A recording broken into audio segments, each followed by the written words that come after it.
Hi guys, today I'm going to be trying to do my best to write a plausible Slaanesh list with the least models possible in preparation for a tournament that I've got in a couple of weeks.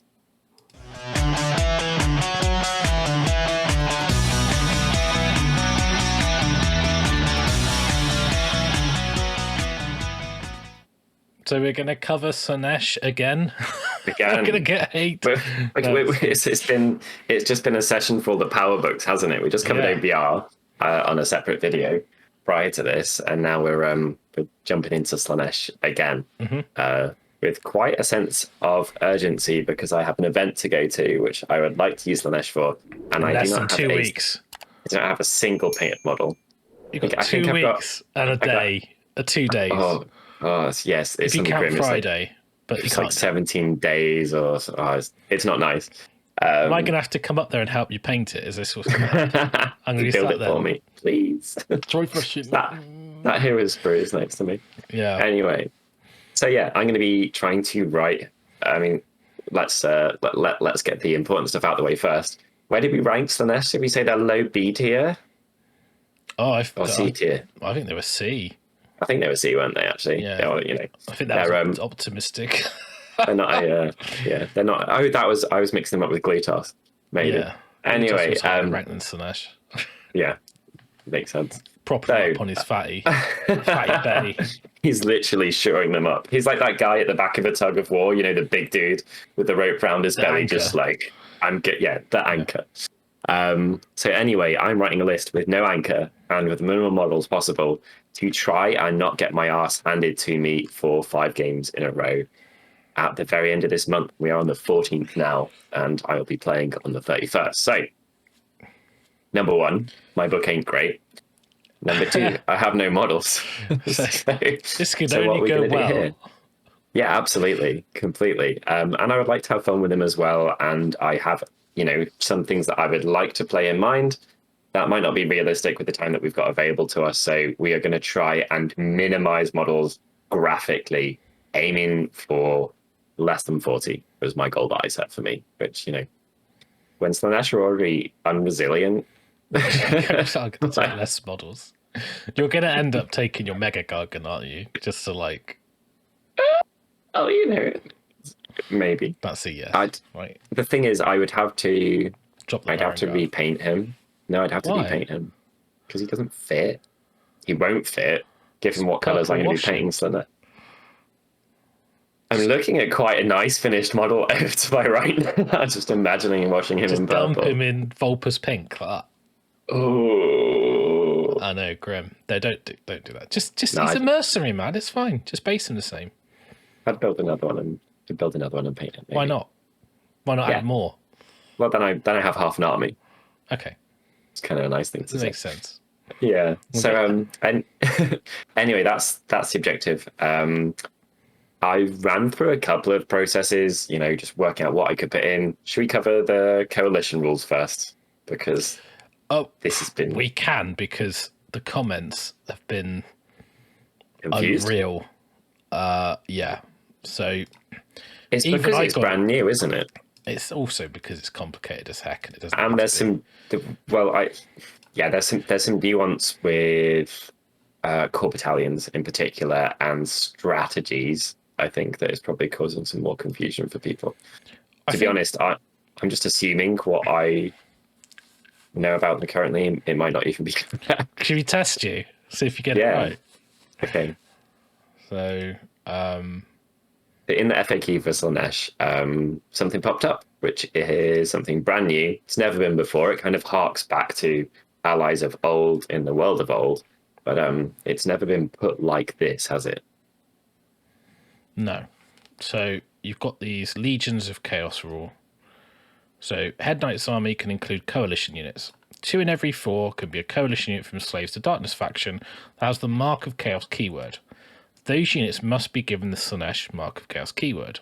1 in every 4 units can be a coalition unit from the Beasts of Chaos factions.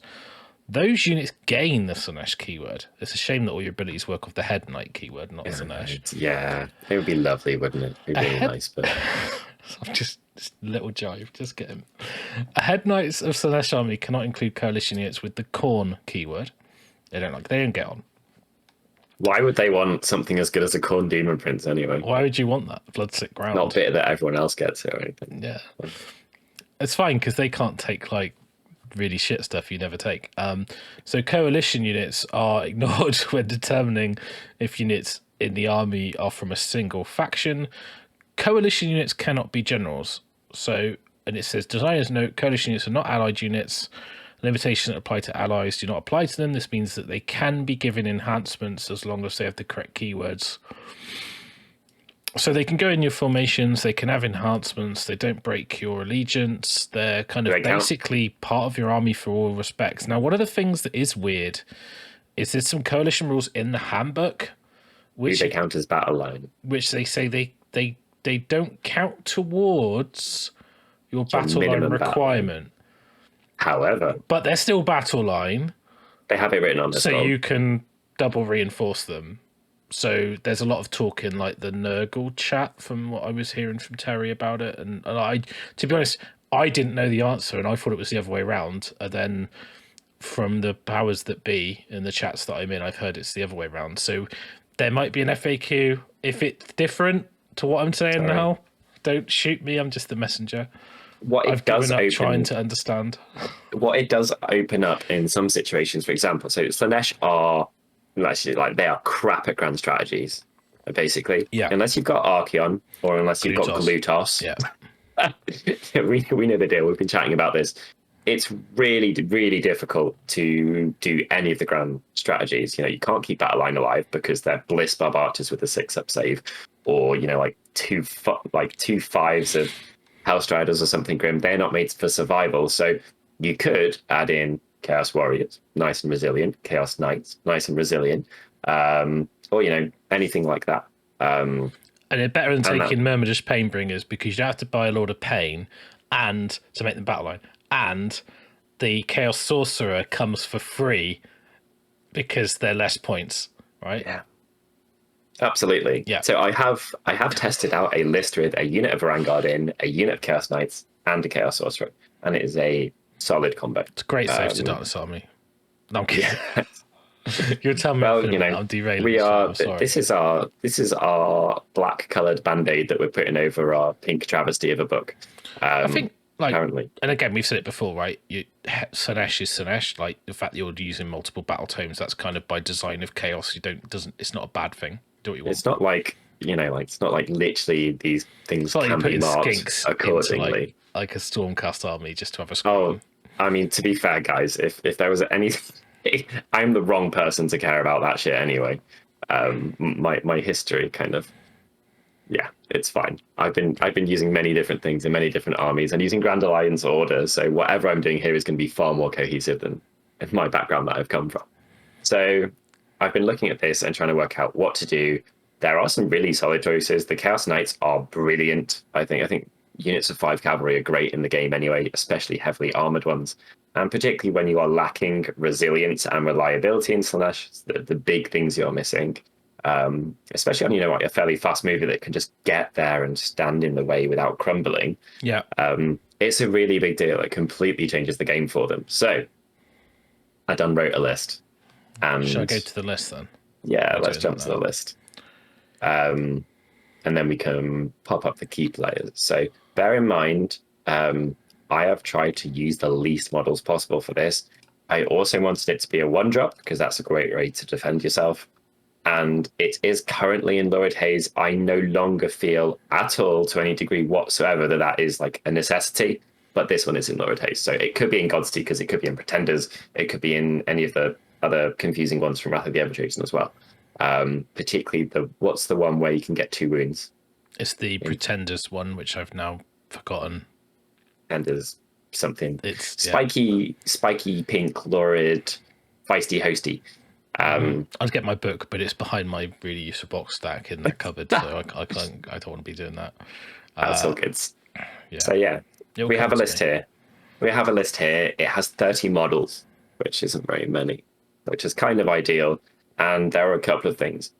Even if I wasn't going to include a keeper in the list, I was going to possibly be summoning one. You know, it's either going to be that or Demonettes anyway. So rather than have to paint 2,000 points and a keeper and demonette. I've just put the keeper in, and then I can summon the demonette. So that's a kind of a painting consideration. Also, I think stories about Siegvald are kind of fun, and I quite like playing with him. People may be aware of this. He's like the most fun model in the faction, I think. He is. He's wonderful. And that's part of the reason to do the Invaders Hosty thing, because you can make him ignore the first 2 wounds allocated to him a turn, which is a very good way to keep a 6-wound model alive. So yeah, we've got a bit of towering arrogance. Sounds appropriate. Absolutely. Shield of towering arrogance. So we've got Siegvald, we've got the Keeper. The Keeper is there to have a couple of spells, be quite fast, have some damage potential. In Lurid Haze, you can give him +1 save, and he can make Siegvald go twice, or another Hedonites unit go twice. He cannot do that to Varanguard or the allied units. It's Hedonite. Anyway. It's not Slaanesh. They do it anyway, and you're not allowed to go 3 times now. It's been banned. Yeah. So naughty. Naughty Varanguard. Yeah, we're not missing out there too much. Although I did look at putting a Chaos Lord in for that reason. A Lord, a Chaos Lord. A Lord, a Chaos Lord. 120 points and not a bad choice, I don't feel, actually. Chaos Sorcerer, man. I like going twice. It's too slow. He's too slow. Run him. I get 3 roll runs in this list. Anyway. that makes a difference. All of it. And then the final piece, which is, tell you what, let's pop up Siggy first, because he's kind of the main event, isn't he? You know what? I had one ready, and I knew that was going to be a first one. He is the main event game. I will also pop him up, although at this stage I should probably be able to remember his 4 rules. So his scroll looks quite small, but everything he does for himself without needing help from other people. And he is a one-man fun squadron of damage and high expectations and, imminent disappointment. No, he's not. He's great. I love him. So he's got, if he charges, he's got always strikes first. He has +3 to his charge, and his attacks profile is a minimum of 5 attacks, or what you rolled for your charge in the same turn. So in theory, 12. But, a decent chance of you having 7 or 8 attacks with him, which do hit on 2s, wound on 3s, are rend 2, do D3 damage, and because of Shard Slash, his sword, wounds inflicted by an attack made with it cannot be negated, which is just brilliant. Yeah, absolutely amazing. And then he's got a 4-up ward. So his 6 wounds and his 3-up save do go further than you would think. And with Heroic Recovery, these days that makes quite a big difference. Obviously, if you can have some healing in your list, which I do, on both of the models, only one of them can heal him, though, because the other one heals demons. You can have healing in your list. Lystorm would be a great choice as well. I don't have it in there, but that would also be a nice way to have my list, cost more points with a useful inclusion without me having to paint more things with armor and faces and whatever. Just paint some little bugs to pop in there. He's a beast. He's really good fun. In Lurid Haze, he can ambush on, which means that you're going to set him up within 6 inches of a table edge, more than 9 inches from any units in your opponent's army. And obviously with +3 to his charge, I do have cogs, so +4 potentially. Mm-hmm. He's pretty reliable at making that charge in. Not only that, but it's not just about making your charge to something that's 9 inches away. You might start him on the board, which I have done before. I may as well cover that now. If you Lurid Haze on, it stops you from being able to buff him in the hero phase because he's not on the table. So you can't use Best Day Ever on him, which is a shame, which is a brilliant way to get +1 save for multiple rounds, and +1 to wound, which puts him on 2s and 2s, which is wonderful. So I don't think he's not a definite, and the power of the 1-drop is you can give your opponent the first turn, and if they want to come at you, then maybe you can just footslog him there and it's absolutely fine. He's small enough to get Lookout Sir and cover and stuff like that as well, so he can be defensible in your opponent's turn without you having to spend any CPs. But the extra charge distance, it means sometimes if you are foot slogging, or if you just, if you roll a natural 12, which is a good situation with him anyway, you could be putting him 16 inches round the back of your opponent's army, plowing into something, piling in within 12 inches, wholly within 12 inches of the keeper, and then going again, and that would be your first activation because he got already strikes first if he charges. So you could have had 24 2s to hit, 2s to wound, Ren 2, D3 damage, no after save, attacks before your opponent's gone, which that's about as much fun as available in Warhammer, I think. Yeah. Unless you play Gotrek. Yeah, Gotrek. Gotrek does have him beat, but Siegwald's one of the few things in Slaanesh as well that I don't feel is over him and the Hellstriders. They're not overpointed. They've only got, both of those have only got better. That's why every list has him, Hellstriders as a champion. Yeah, him and 2+ units of Hellstriders. Like, what units are not overcosted? Slaves to Darkness, Siegfried, and Hellstriders. Okay, that's my list, right? On the unfortunately though, in order to make him go twice, I've basically added 420 points. He's been taxed. Yeah, Keeper's not useless, but she should be expensive. She should be like 60 or 80 less points, a lot less points, more like a Great Unclean One or something, in my opinion. Anyway, that's him, and a lot of this is about having fun with him and getting some good stories out of him. So, get Siggy with it. Yeah, exactly. Get Siggy with it. On the subject of making the most out of him, can we go to the Contorted Epitome, please? Yeah. The Epitome. Let's go. Epitome. I don't know if it's Epitome or Epitome. I always thought it was the Epitome. But I'll get Google on it. So this is another expensive model with not many wounds. Super fast. This is the most reliable casting in the Slaanesh book, I believe. Don't think there's anything else. Doesn't quite pip them, but close. But he's close. Yeah, he's got 2 casts at +1, and this lady has 2 casts with rerolls. Importantly, she has rerolls on Unbinding and Dispelling as well, which I just think is really lovely. No, just casting rolls. Casting, Unbinding, and Dispelling. Is it changed? It's just casting rolls. Oh no! According to the War Scroll I'm looking at, and that's a sad date. It's the one on the website. The one I believe it used to be that, and then it's changed to the new book because it was like. Oh, it's too much, is it? Let's have a look. It used to be that. I think they took it away. Reroll casting. Yeah, I've got an old scroll. Thanks, internet. Okay, not lovely. Anyway, reroll cast is useful though. The biggest reason to have this lady in there, however, is one of the best spells in the game, in my opinion. Just in terms of flexibility and particularly first turn range. So overwhelming acquiescence. Casting value of 7. If successfully cast, you can pick up to D3 enemy units within 24, which is very rare these days. Of the caster that are visible, you can reroll hit rolls of 1 for attacks that target that unit until your next hero phase.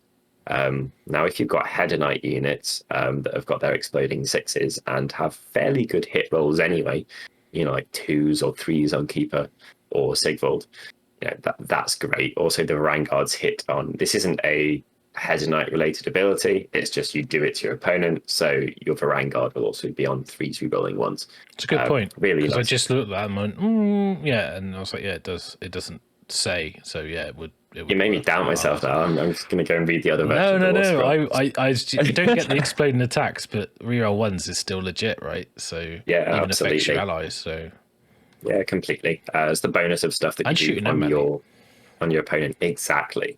So I don't have much shooting in this list. I've only got 10 archers, but it doesn't hurt. And in a pinch, the Epitome's got a 2+ mortal wound save, only got a 5+ save and 7 wounds, but is quite fast and has an acceptable attack profile. She is a Hedonite demon, so on a 4+, at the end of the charge phase, 1 enemy unit within 3 inches will not get to pile in the combat phase. It's a 3+ with the Keeper because she's a greater demon. So you can do some kind of shenanigan-y stuff. It's on a 50-50, which is very, very dicey. But you can, pin the edge of a unit, let's say of Chaos Knights, for example, run into one of them. And not only that, but you might be able to make it so they can't hit you until you've hit them, because she's got another ability herself that's like that. So she can protect herself in kind of Slaanesh-y, techie ways, but vanilla, she's not very survivable. She's mostly there for the spell casting. So you've got 4 casts in this list, kind of incidentally. And a lot of them are geared over. I'm going to just got a thought. I just read that horrible fascination rule. So it says that start of the combat phase, roll 1 dice for each enemy unit within 3. On a 4+, this model cannot be picked as target of attacks made by that unit in that phase until this model makes any attacks. Yep. Now, when you choose a unit to attack, it piles in and then you attack. So, and you don't have a choice to activate, right? So this is like the old cloak, the Tenebra's cloak. So if you get that off, and the unit in 3 of her is the only unit they can activate, but she hasn't attacked yet, they have to activate. They could pile in, but they won't be able to swing. Oh, wow. Against her. Okay. I misplayed that in my last game. So I was going to say, like, it's actually a lot better than it looks, because you always get a double bubble to protect her. As long as you've got somewhere else to activate. Yeah, there's a 50% chance that they can't pile in as well. Yes, that's what I mean. So you've got the not restricting the number of attacks, but also they might not even be able to swing on her. Yeah. As long as you activate her after they have to activate that unit, which you might be able to orchestrate it. There was I did write a list with the other the whatever it's called, the Dreadful Visage, which gives 1 unit always strikes last, and there is some very technical. All of this stuff feels appropriately Slaanesh-y, but that means that you have to work really hard to get it to go off and make the most of it. Like I said, though, she's there for her spell, because the Keeper and Siegvalds and the Varanguard and the Hellstriders are all going to hit pretty hard, and it doesn't hurt to boost your shooting a little bit, particularly if you're going to target multiple units with your shots or something, and you're just hoping to pip it off for depravity. So yeah, that's the hero suite. It is small in order to keep the 1-drop. The Chaos Sorcerer Lord and dropping down one of the Varanguard to a unit of knights and kind of maybe dropping cogs or something like that. That's a very solid other option. As soon as you do that, though, you are going to become a 2-drop army, which I think it's kind of an equal exchange, and it's a very solid option. You get another caster in there, not bad, and it's something you could do, but I quite like the idea of going all out elite. And I do like the Varanguard as well, and having 2 of them I think is extremely strong. Much stronger than just having 1 unit of them. Should we talk about the Varanguard a bit then? Let's jump to them, because they're the least Slaanesh-y thing in this list, and that's why they're so important. Because they're not rubbish now. Just tell me. It's because they're not glass cannons. Yeah. I mean, they're not rubbish in terms of resilience. That's an absolutely fair statement. So obviously a 3-up save, 5 wounds. What weapon do you go for? I think you go for the mortal wound one, which is the Demon Forged Blades? Okay. 6 more. Yeah, so a modified hit roll for an attack made by a Demon Forged Blade is 6. It does 1 mortal wound in addition to normal damage. It's got 3 attacks though, D3 damage, freeze, rend 1. Or you've got that, or you've got the Ensorcel Weapon, haven't you? It's just 6 attacks, freeze, rend 1, damage 1. Then you've also got the Fell Spear, which is add 1 to wound rolls and improve the rend if it's charged. So it goes to rend 2, damage 2, wound on a 3, but it wounds on a 4 naturally. Yeah. I think you'd avoid the spears for the fact that on turns after the turn you've charged, you're just making your wound roll worse. You don't need to do that. You could have a very impactful first turn with them. That's absolutely an option. But I think either going for the potential of doing mortals or just having lots of attacks to balance out your odds is by far the most sensible way to go. What would you go with them? Just more attacks. Yeah. Because the problem I've got with the Demon Forged Blade is their D3 damage. Yeah. So like you got 3 attacks. The average damage on 3d3 is actually 6. Yeah. So you're better off having more dice to get through the averages than you could spike and you've got the additional mortal wound, but I just think it's a lot swingier. And I think I'd rather have the consistent damage. Yeah, fair. I really struggle with the lack of rend in Slaanesh, so whenever I see anything like the ability to do a mortal wound, I get kind of excited. Yeah, that's the only thing, because it bypasses all that defense. Yeah. You're rolling less dice, but it's an addition.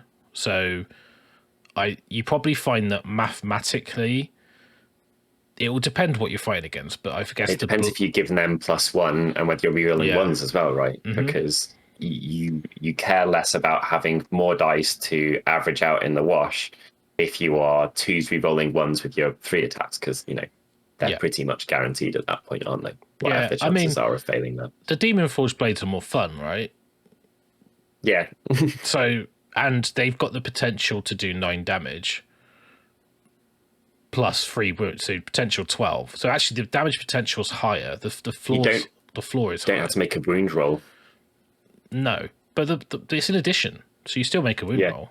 So yeah, but I mean, something got through without you having to deal with probability. And I think the good thing about it is that, I mean, I think the Demon Forge blades, because you're not like, there's no benefit. You're not getting exploding attacks because they're not Hedonites, right? Yeah. So I think if it was that, it'd be all day. It'd be ensorcelled every day, right? Yeah. So yeah, but I think Demon Forge blades probably edge out. It's very close. But I think, like you said, that getting +1, getting through armor on a chance, because you're gonna roll 9 dice, right? So you're just gonna get 1 more wound on average. But we all know what averages are like. There's that time when you roll 5 6s and you just go, cool, that's 5 mortal wounds, and I get to roll to wound now. So I think I think you're right. I'd probably go for Demon Forge blades. Yeah, I've debated about this a lot. I think you could go either of them and it would be fine. If your army does buffs a lot, then I would lean in the direction that I'm leaning, because I do buffs, and I am very probably going to be using all-out attack on these guys at some point in the game. So they're pretty tasty. They count as 6 for scoring objectives, and there's only 3 of them in the unit, so they got 5 wounds each. They have 5 wounds each. That's pretty good. And I only had to paint 3 models for 280 points, and don't. What models though? Yeah, they are. Have you built them yet? 1.5. Okay. I can. The other thing is, look at this. This doesn't happen with cavalry often these days. You paint the riders separately. Yay.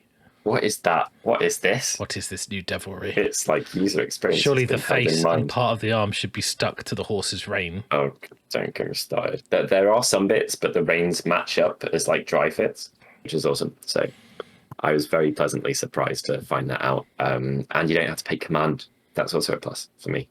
That also means they don't get +1 to charge or anything, which is a significant negative actually in terms of reliability of making it in first turn.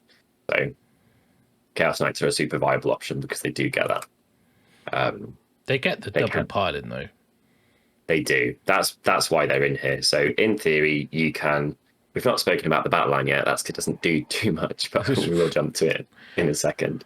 So let's say your Varanguard have just popped up the table with their movement 10, which is pretty solid anyway. You're going to have, if you've been able to give your opponent the first turn they've come to you, you will have a charge that you can make. And if your opponent's got something alpha-y, they are pretty resilient because you can make them a 2+ really easily. And it's just rare without risking some of your heroes or having Archeon or something like that. It's not something you have in the book. And if your opponent hits them and, leaves leaves 2 of them alive on full wounds and just about doesn't kill the other one and leaves it on a wound, you might get 2 full rounds of attacks back at them, which is really good. They just give you something unique, and having 2 units of them lets you push a frontage at people that is really hard for them to deal with. The other lovely thing is, if you are foot slogging Siggy, you can best day ever him and then just blob him in the middle between those 2 units, and your opponents are barely going to be able to touch him. I think he's more resilient than that these days, but it does give you some nice options, because without units like this, you don't get to shoulder anyone with any protective unit, period. Which is part of the problem with Slaanesh. Yeah. So they do a huge amount. They're probably the most important thing in the list. They are really, really good. There's various things that they could combo with really nicely. Sorcerer Lord, very obvious, Yeah, I mean, demonic power, reroll everything. Oracular Visions +1 save doesn't even cost you anything. Just pick a unit, get it. Can stack that with all-out defense because in the hero phase. So people don't know Oracular Visions changed to the FAQ, so it's only +1, not reroll saves.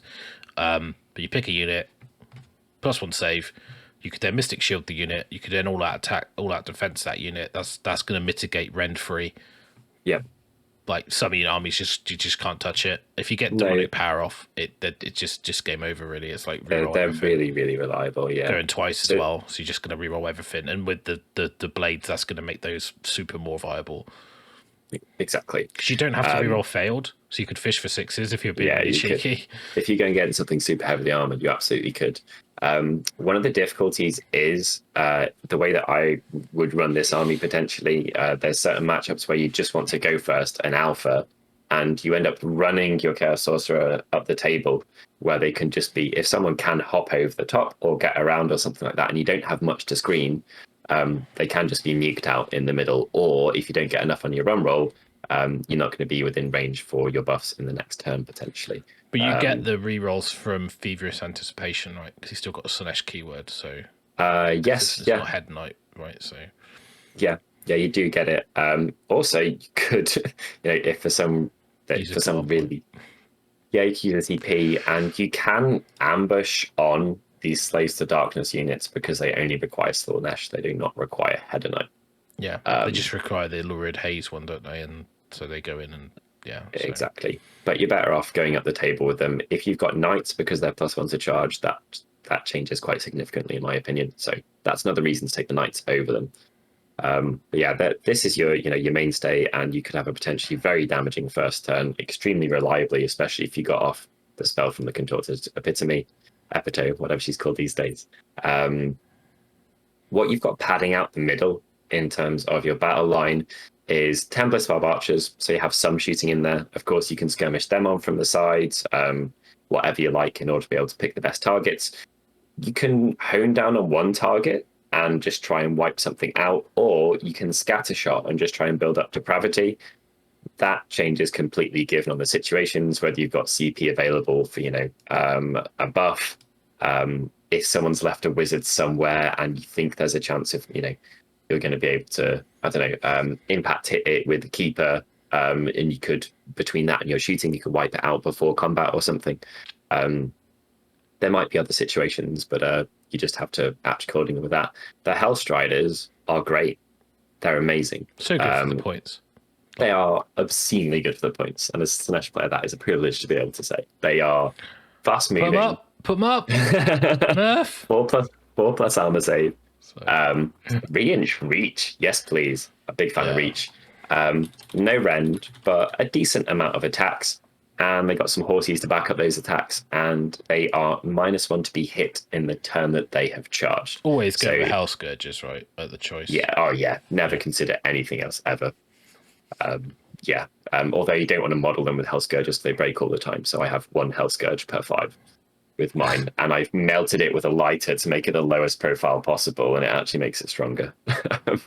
Because otherwise, you just end up with a load of guys with really short sticks.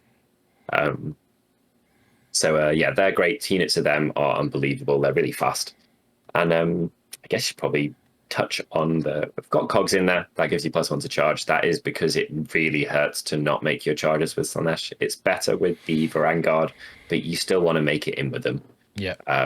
Solid option. And in some weird situations, you may want to get an extra spell on your guys, but I don't particularly see any reason for it. No. I'm surprised, out of the Endless, the damage in Endless, though, adds a lot, doesn't it?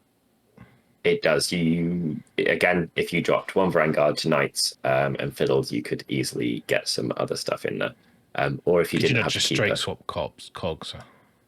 No, too many points. They're Slaanesh, dude. They cost 80 points plus. Oh no, I just mean a generic one that does some damage. It doesn't have to be a Slaanesh one. Okay. There's anything 450. The Slaanesh, no, they're quite expensive. Most of the Endless anyone spells that does these days damage now costs a lot of points. Yeah, and the Slaanesh ones are good, even though they're expensive. They're good. They are good. Yeah. I really like the Visage. Yeah, I think it's underrated. It's got more reach than others. I'm a big fan of reach on the spells. You might get 5 turns of use out of it instead of 4, which is a big difference. It's got a longer range, isn't it? So yeah, it has. It's like. It's 6 + 12 + 8 12 for its threat range. And then it moves 8, and then it's got a 6-inch range. Yeah. It's the closest enemy unit within the 6, which could potentially be a bit awkward. I think some people could be caught out by that as players. Not she get +1 bravery. Ah, yeah. And they're -1 bravery. I get told off for Yeah. mentioning that like it's a big thing. There is actually some, there are some lists in Slaanesh where you could make the most of that fairly well, that I've tried writing in the past. And there's a lot of things that will give things -1 bravery. Your keeper has cacophonic choir, which is a bravery mechanic. It only matters from turn 2 onwards if she's got in combat and is surrounded by people. But it doesn't hurt too much. It's also an option to just put next to Siegvald to, you could have him, something, and then Cogs just protecting a flank, or the Visage protecting a flank. I don't think it's a bad option. Yeah, because although you can move over endless spells, you can't finish your base over the top, so you can deny space, right? Yeah, quite a lot, and they're thick enough that unless people got 2-inch reach and can get something around the back to be in contact, often you can do quite a lot with them. But yeah, that's the list. It is 13 models on the button. It is 1-drop with Finest Hour, Lurid Haze, Mystic Shield, and if you have the Sorcerer Lord, it gets mental, but I don't. And all-out defense. You can have +1 save in 4 places on this army, which goes a long way to boosting Slaanesh's survivability. Yeah. You've also, then in the follow-up turns, you've got the options for 2 heal spells. One of them can only target demons, but it's still a heal, and that's D6 wounds. The other one's D3 on any Hedonite. Plus, you've got heroic recovery and stuff like that. If you wanted to take Born of Damnation on the keeper as well, so you I know you can't cast them both in the same turn, but your epitome is probably going to be casting the endless spell and Mystic Shield, or overwhelming acquiescence and Mystic Shield, and then the keeper is going to be doing not a lot. So with his spells, you're never going to use CAC, really. It's not, some situations you might. It's not going to come up. So probably you should probably Mystic Shield off the keeper, then heal off the keeper, then the epitome's doing overwhelming acquiescence and cogs if you haven't already got it out. Yeah. Just something to consider. I usually just run Born of Damnation on my keeper rather than Progeny because it's just a lot more flexible. Yeah, it's really. And you've got it in 2 places on the table then. So. I think it's a 4 to cast as well, or something. It's so ridiculous. Yeah, like a lot of the Slaanesh spells are a bit pricey, but it is not at all. Casting value of 4, Hedonite hero within 6, up to D3 wounds. Yeah. So it's short range as well, so having it in 2 places is never a bad thing. Yeah, I did think that when I was writing the list. So that's absolutely an option as well. But yeah, that's it really. Typical summoning is just going to be 30 demonettes. You need bodies. Yeah. And unfortunately, that doubles the amount of models that I have to paint. Yeah, well, they're not too complicated to paint, though, are they, demonettes? So no, they're absolutely fine. You don't want to fancy doing 3 chariots as well, do you, Byron? Well, I have them built. Oh, you've already got them on squares, haven't you? Yeah, I've got them on the squares. Seekers as well. Good option. Rapturous would be a good option. If you could, you'd want an Rapturous, 5 Seekers, 3 Chariots, a Keeper, and 30 Demonettes as a summoning pool minimum, I think. Yeah. If you were doing a Slaanesh army and you're like, I just want a suite of summonable models, that's what I would want. I think you want 60 Demonettes. All right, okay. Yeah, you need Demonettes 1. If the Keeper's on the board, I think frequently you'd want Demonettes, particularly if you have cogs. That really changes how effective Demonettes are because they got a rerollable charge, and a rerollable charge at +1 is graphically different to just a rerollable charge. I'd very frequently go like, if the Keeper's on the board, Demonettes, something else, or Demonettes, Chariots for reach or retreat and charge. It probably pushes the charge chance from 70 to 84% or something stupid like that. Yeah, it's just quite a big difference. It's a really big difference. It's absolutely huge. Shout out to Godseekers there because you could have +1 naturally. There's also a load of other really weird units you could put in if you wanted to go on the theme of first turn pinning. Chaos Chariots, the Slaanesh Chariots, bloody Burning Chariots of Tzeentch if you want to get really weird about it. Okay. 6 range, 18 shots from a 14 move model, which are rend 1 D3 damage. There's loads of strange stuff. When's the point where you're just going to put pink horrors in your army?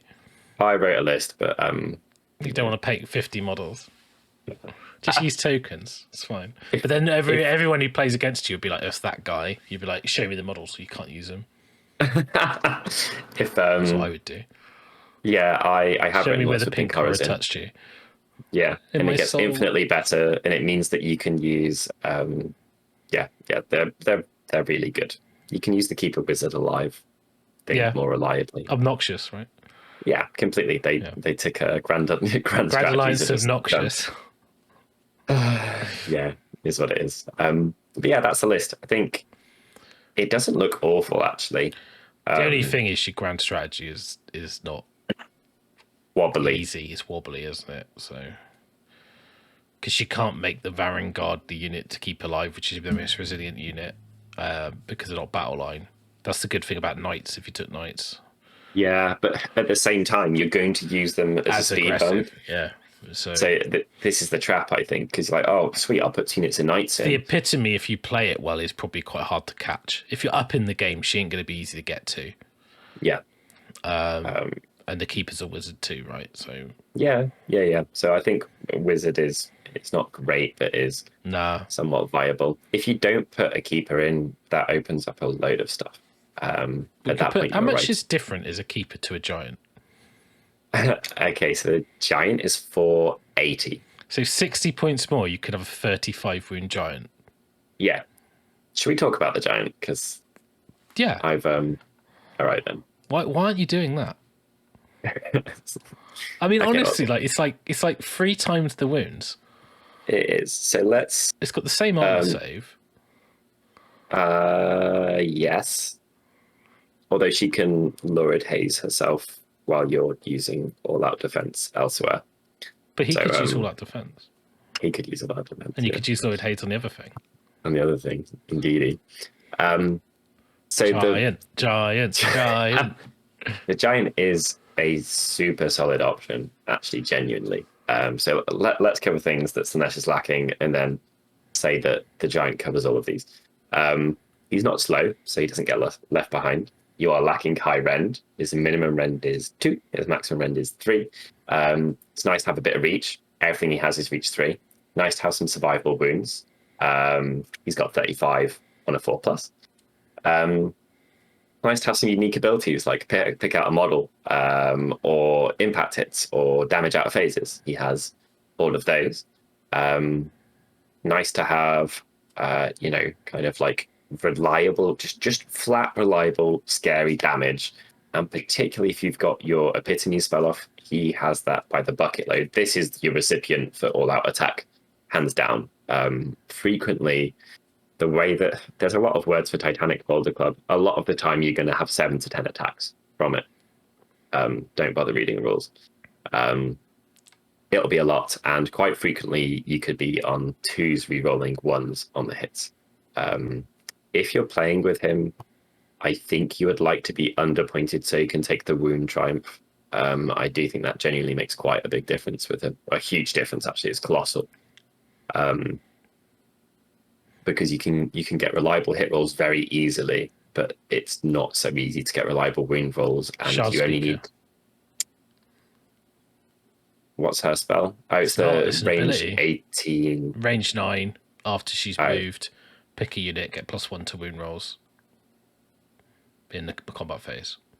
Range 9. So but she can move and run and do it. She's what move is she? 6. 6. So. That's a reroll on the run because you've got the feverish anticipation. So your average, let's say you're 4, so you're going to move 10. Yeah, you could be reaching something with that. Not a bad option at all. He's a super viable option. It's only 1 model, but it counts as 5. How many does he? Counts as 5. Because she's a monster, so more than 10 wounds.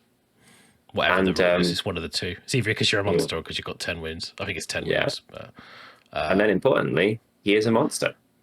So that unlocks a load of things to do with objectives. He is a resilient monster.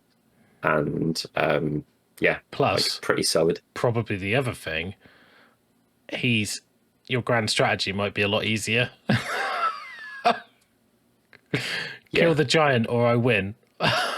Yeah, exactly. And you could just surround him in like Like, you could put like Marauder Cav in a circle around him, and then he's just stood there and he's reaching over the top, just like, Yeah. I don't know, man. I'm sold. Can you have? He's a mercenary, right? Is he a mercenary?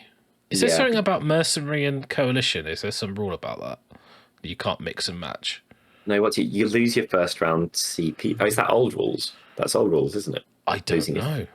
Is there an FAQ? Should we have a look? Yeah, go for it.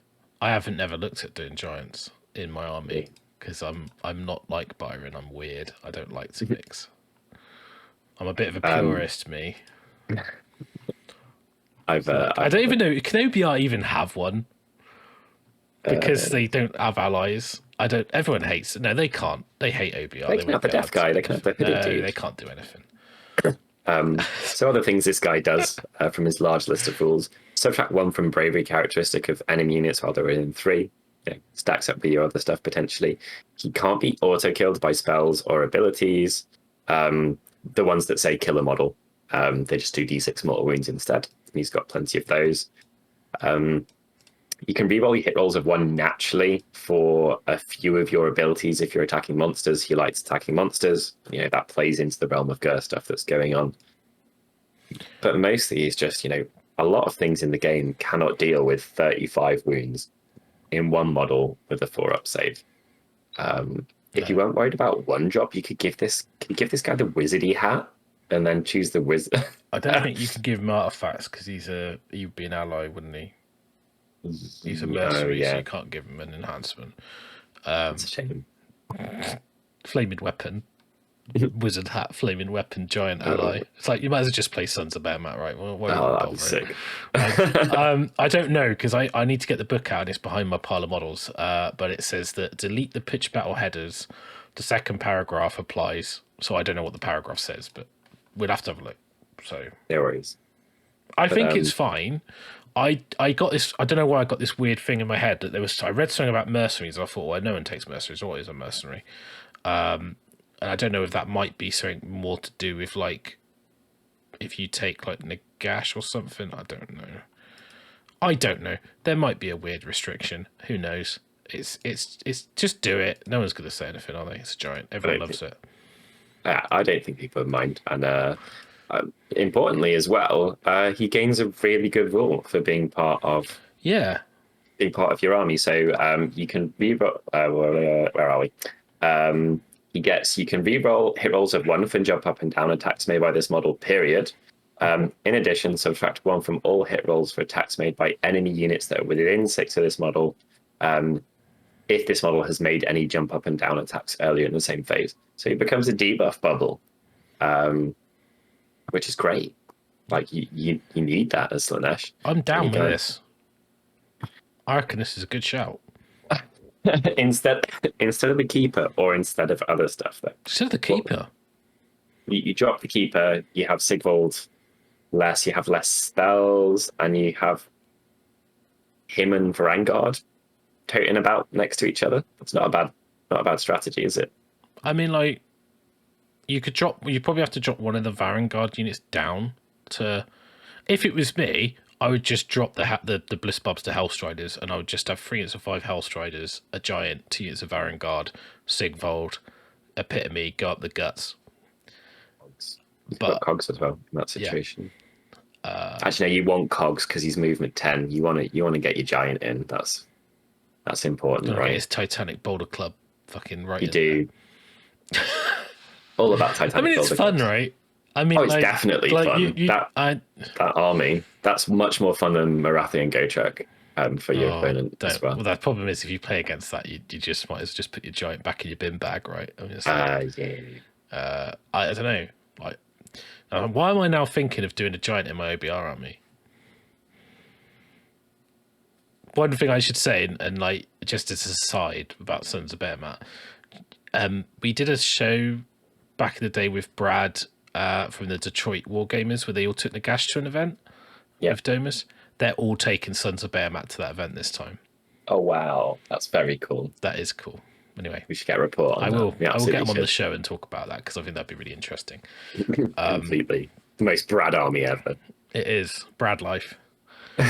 So yeah, it's another super viable option, and obviously 480 points in one model kind of fits the brief of not having much time. So yeah, I mean, you just pick the grand strategy, keep a monster alive, right, and just be like, well, because the thing is as well, it kind of makes your opponent focus on it, and that's kind of what you want, because he's going to be giving you depravity, right? Because they're not going to do him in a one-er, so like, no. And yeah, I don't know. I like it. There's a lot of impact hits as well. Yeah. With the changes to monsters, switching off people's, having a monster that will reliably be alive to switch off your opponents. Plus, you get bonus for bravery. Like, it's so strong. Hey, it doesn't hurt. No, it doesn't. It all adds up to nothing. It does. But it adds up. Yeah. I don't know. That's good. I like it. Mm-hmm. You can move over models as well, which is kind of hilarious, isn't it? Well, the good thing about that, you can have that screen of Hellstriders, and then if you just want, you just move over the top of them and go, I'm going to charge you. Yeah. So you could just step over your own screen of models. Great. So your little ring of dudes, yeah. Yeah, I'm now thinking about Mortec Guard and deploying a giant. You can always have it. It's like a quarterback, right? It's like a quarterback sneak. You have your Mortec Guard with your harvester, with your giant, and the harvester's healing the giant when the Mortec, if it needs to, and then the giant, sneaky. You get that they charge you, and you're like, I can reach over and hit you anyway. And then if they don't charge you, you can then just run the giant over the top and charge you. It's the biggest sneak you've ever seen. I'm going to have to go back to the drawing board on my army list. But yeah, I've seriously considered it, and I have him sat over there painted. So maybe if I don't make my harsh requirements for painting this army in 18 days or whatever. Right, in the comments below, tell Byron he's got. I'm going to do a poll on the. Who's going to say anything but take the giant? Giant. No, exactly. You've got to do it now. Because people have spoken. Siegvald fun time is. You can still take Siegvald. Siegvald giant fun time. Him going twice though is it's joyous, isn't it? It is. You can always summon a keeper. Yeah. I'm just not a patient man. that means painting more models as well, doesn't it? If it's in the summoning pool, but yeah. I don't know. I like it. Mega Gargant sounds good. There'll be some rule that stops you taking Coalition and Mercenary. If you know what I'm talking about, I read something somewhere, which means I'm gonna have to then pour through all the rules again to try and find the reference to Mercenaries. Helpful. It might be in the margin in italic, not numbered. The Gargants are encouraged everywhere, I think. So yeah, I feel like it'll be allowed. One less CP would be painful though, if that's still a thing. I don't think it is. I have to check the book, but I don't know if you've got the Sons of Behemat book. But you've I don't have it next to me. You forgo your first turn CP in the old rules for it, but I think that was written in the old rules. There is an amendment in the FAQ to pitch battle, so it might remove that. So I'd have a look. So it might. I think that was in the old GHB, wasn't it? It was. It was in the old book. Oh, that won't apply then. So that won't apply. Wonderful. It's not in the bunch. Giants are go. Giants are go. So, because he fits into the 1-drop, doesn't he, as well? Because you allowed one monster. Yeah, he's not a monster. He's a hero. No, so he would be your leader. But he would just count as what the keeper was. So yeah. He just still fits in the 1-drop. So it's a shame you can't gain the Slaanesh keyword and Lurid haze him on the table. Yeah, his base is probably too big anyway, but it'd be funny. Getting twice then would be Locust. Whereas, I mean, when you're doing that, keyword. At the point at which you're doing that, you can just take Archeon, I guess. Just merge the two profiles together, like give more keywords. That'd be a cool war scroll, wouldn't it? If something could like if it was like a Nurgle thing, like a maggot that could go into another model and give it all the keywords. So you could merge it with an ally, and you could like maggot brain someone. That's awesome. It's like something that's like a. This is me talking loads of shit, by the way, before someone thinks I've leaked something. No, it's like the shape-shifting rules in Magic the Gathering, isn't it? Because it was so Tamakan, wasn't it? The Tamakan's got when you kill him, he's not actually Tamakan. Tamakan's a little brain maggot, and then it can jump into someone else. I don't know if you saw that in No. the Forge world, but it was pretty nuts. Yeah. So basically, like, this Nurgle Lord is not actually this big bloated guy. It's a little maggot in his brain, like a little grub. Which Like I a think is little really pilot. cool. Yeah. Yeah. He's like remote controlling. It's like the body snatchers. Okay, cool. But I mean, obviously, a bit of a tangent. Sorry, got excited. See, this Fine. is the joy that giants bring. This is the joy that trying to do creative stuff with this brings. When you've got a battle tome where you have to try really hard to work things out, I think it's much easier. You kind of just forced in the direction of creativity because you don't have any other options. Your other option is to sit there and cry. So we're not going to do that. We're going to write funky lists and talk about giants and Siegvald. Yeah. If I do take Siegvald on the keeper, though, I will definitely take. I'll be taking a tally, and I will see what I can do every game to rack that up as fast and as high as possible. You want to see how much stuff you can death grip with your giant. That's what you want to do. It's one that does 2d6 on monsters, isn't it? I think so. It's like something ridiculous. It's like death grip. I think you just re-roll hit rolls of 1 against monsters, and it's d6 damage. Yeah. Tasty. Cool. All right. Well, interesting. So hopefully you can get it painted, and we can hear about how you get on at the event. And, absolutely. But yeah, I mean, it's interesting to write lists and come up with ideas. So,